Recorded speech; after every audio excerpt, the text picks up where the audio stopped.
It was the 6th of January 1148, and the Crusader army, led by King of France Louis VII, had reached the slopes of Mount Cadmus, modern-day Honazdegi. In order to cross this mountain, the marching column began to stretch thin, up to 10 kilometers long. During the dangerous and exhausting crossing, the French knights of the vanguard failed to secure the passage, and against orders rushed ahead to the valley below, where they set up camp for the night.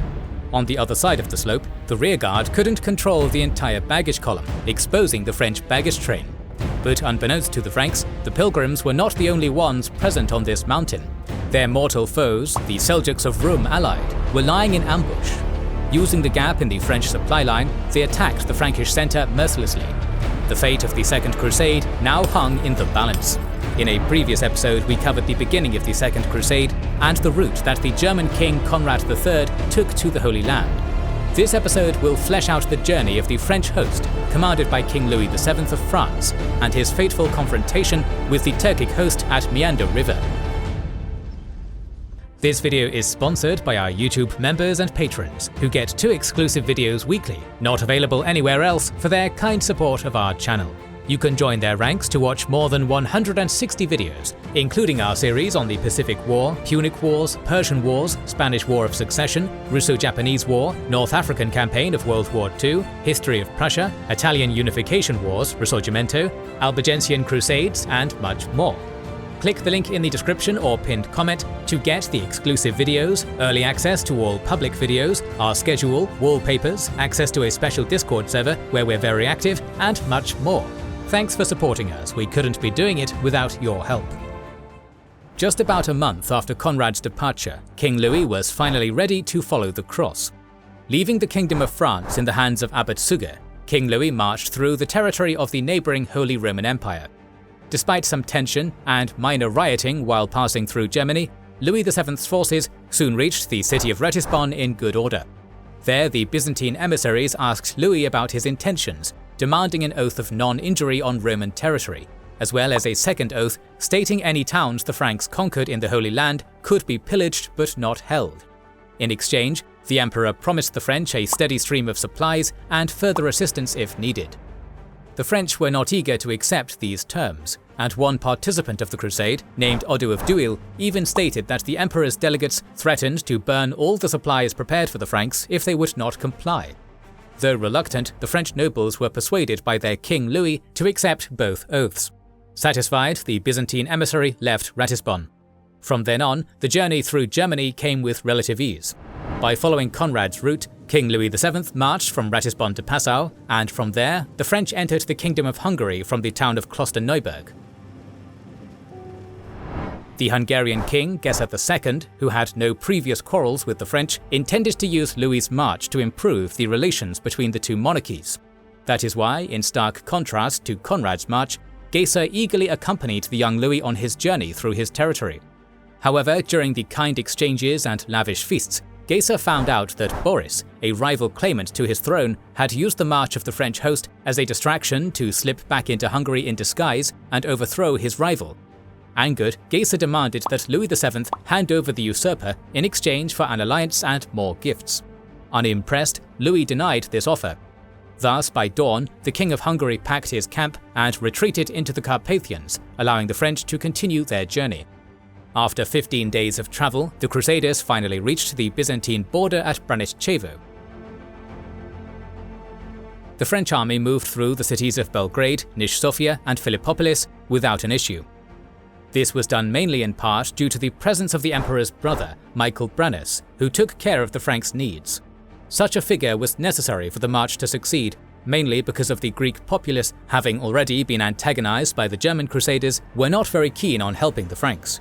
When the French army reached Adrianople, the Franco-Byzantine relations began to sour. There, the imperial delegates suggested that King Louis should take the route through the Hellespont. Just like Conrad III, Louis VII refused Manuel's advice, stating that he wished to come to Constantinople and talk with the emperor directly, which the emperor refused to do. Nevertheless, the French reached Constantinople on the 4th of October 1147, taking quarters outside the city while Louis was stationed in the Palace of Philippatium. Only the king and royal retinue were allowed to enter the capital, while the rest of the army stayed outside the city walls. Separated from their king and starving due to price gouging by the local merchants, relationships between the Franks and the local Greeks deteriorated further. To add insult to injury, the Crusaders found out that the Byzantine emperor had signed a truce with the Seljuks of Rum, which was interpreted by many as a betrayal to Christendom. Around the same time the Crusaders entered Byzantine territory, King Roger II of Sicily declared war on the Eastern Roman Empire. His renowned general, George of Antioch, captured the island of Corfu and inflicted raids on Epirus, Peloponnesus, Evia, and Greek cities like Athens, Corinth, and Thebes. Unfortunately, the attack came at exactly the same part of the Adriatic coastline from which the Savoy and Montferrat contingents of the Crusader army were meant to arrive. This led the Byzantines to fear the possibility that the French Crusader host might link up with Roger II and jointly besiege Constantinople. These worries and accusations weren't baseless either. For days, the Franks had to sit idly under the Theodosian walls, separated from their king and angry at the Byzantines' semi-hospitality. Soon their army began to divide. Some of the clergy and nobles, like the Bishop of Langres, Godefroy, accused the Greeks of heresy and treason, proposing to join Roger II and capture Constantinople instead of going to the Holy Land. However, these orations were opposed by the papal delegates and most notably Royal Chancellor Bartholomew. Meanwhile, King Louis VII, together with his wife Eleanor of Aquitaine, enjoyed the marvels of the Second Rome, which the king later fondly recalled in his letters to Abbot Suger in France. Despite having tried to avoid hosting Louis, Emperor Manuel prepared a warm welcome for the French ruler with lavish feasts, touring the king through holy sites inside the city, and even jointly celebrating the festival of Saint-Denis, the holy patron of France. Despite taking great care of the French king, Emperor Manuel still wanted Louis to cross the Bosphorus as soon as possible, fearing a possible attack from the west. King Louis, however, reassured Manuel that he had no desire to conspire with King Roger. Partially satisfied, Manuel then asked Louis for an alliance against Roger, but the French king declined. Thus, Manuel tried to usher the French by shortening food markets. However, it was only when the Savoy and Montferrat contingents reached Constantinople that the French army began preparations to cross into Anatolia. To further speed things along, the Byzantines spread rumors about the German contingent of Conrad III having won multiple victories against the Seljuks, capturing Iconium and moving straight to the Holy Land. This only motivated the French king and his troops not to get left behind. Eventually, the French Crusader army was ready, and in the first days of November 1147, the Byzantine fleet transported King Louis across the Bosphorus. The moment the French reached Nicaea, they were greeted by Frederick, the Duke of Swabia, who would later be known as Frederick Barbarossa. Frederick delivered the grim news to King Louis. The German army of Conrad III, probably much larger than the French host, had been nearly annihilated at the Second Battle of Dorylaeum. King Conrad III was heavily wounded and, left with only 10% of his initial force, had retreated all the way to Nicaea, where he awaited French assistance. Moreover, the other German force, led by Bishop Otto von Freising, mostly consisting of pilgrims and attendants, had been ambushed by the Seljuks at Philadelphia. Soon, Conrad's highly reduced German army linked up with Louis's French host, and they went on the move. While marching through Adramyttium, Pergamon, and Smyrna, the Byzantine delegates warned the Crusaders about a Seljuk army being assembled. The Greek emissaries also advised caution, inviting the pilgrims behind the walls of the closest Byzantine towns.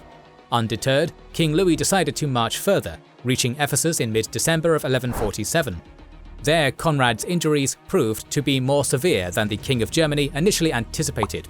When the news reached Emperor Manuel, he decided to take care of Conrad's health, inviting him and his men back to Constantinople, deeming that the depleted German forces were no longer a threat to his city.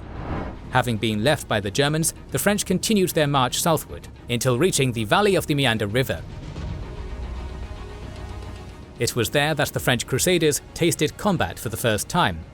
While Louis VII and his advisors moved to the valley, they tried to find the most suitable river crossing for the army.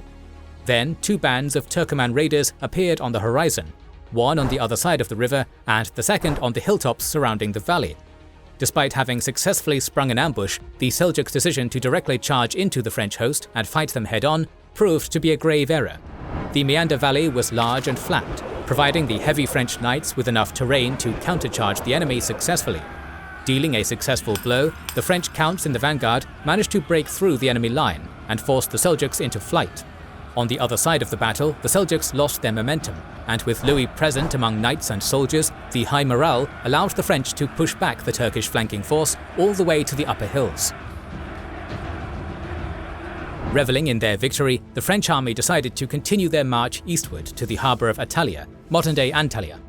In order to avoid the mistake of their German counterparts, Louis would not risk marching directly through Seljuk territory.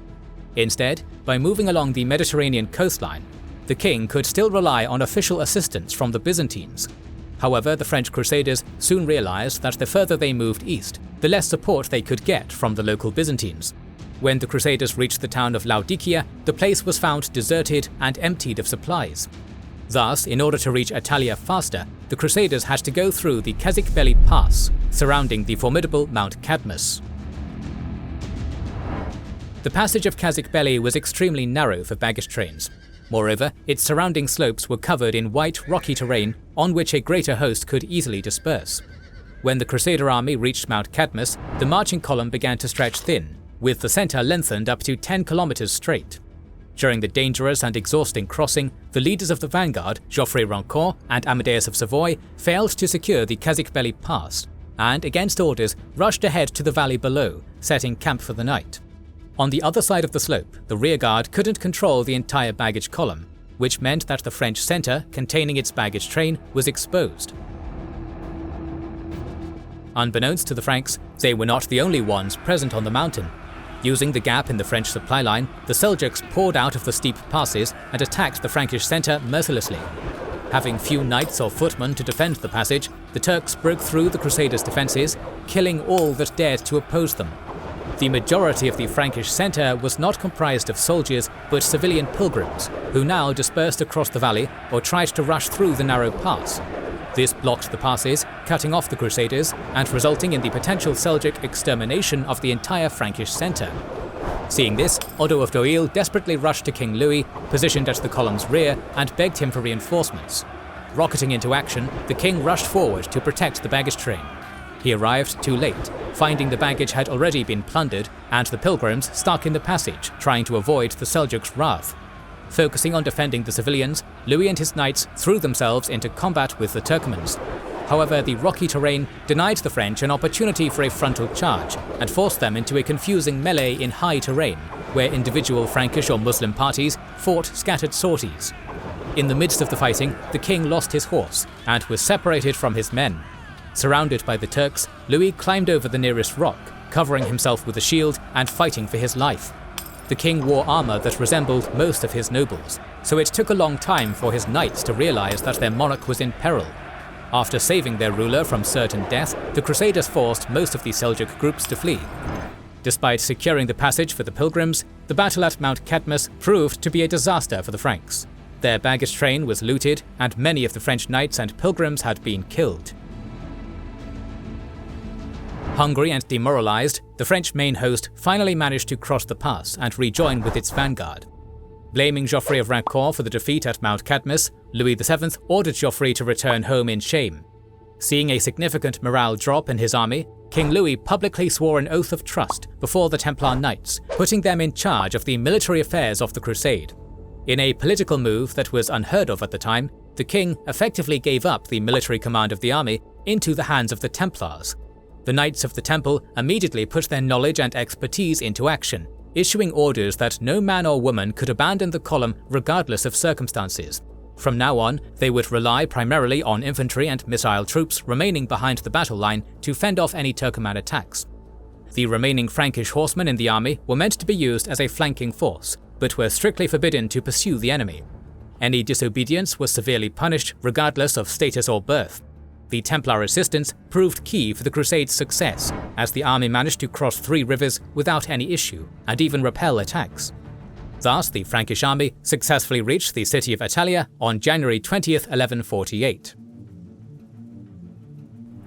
Upon reaching Attalia by February of 1148, King Louis awaited the Byzantine naval support that would transport his army to the Principality of Antioch.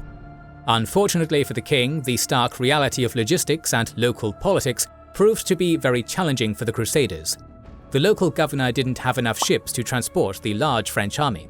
Meanwhile, Attalia's countryside was heavily devastated due to Turkic raids.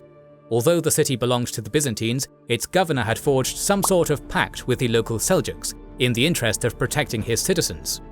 This meant that the Byzantine governor often had to choose between aiding the Crusaders or feeding his people.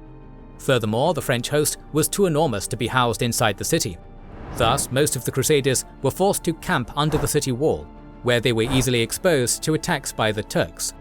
Not surprisingly, the Seljuks used hit-and-run tactics on the pilgrims who were denied entry into Attalia. Realizing that waiting for proper naval support was futile, Louis VII decided to continue the march using the land route to Antioch through Cilicia.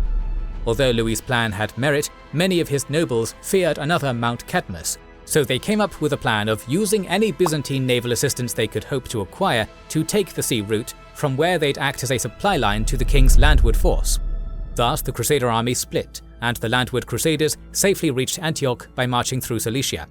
King Louis himself travelled by ship, and arrived at St. Simeon harbour on the 19th of March 1148. In our next video, King Louis and King Conrad will finally reach the Outremer Crusader states to aid the Latins in the east.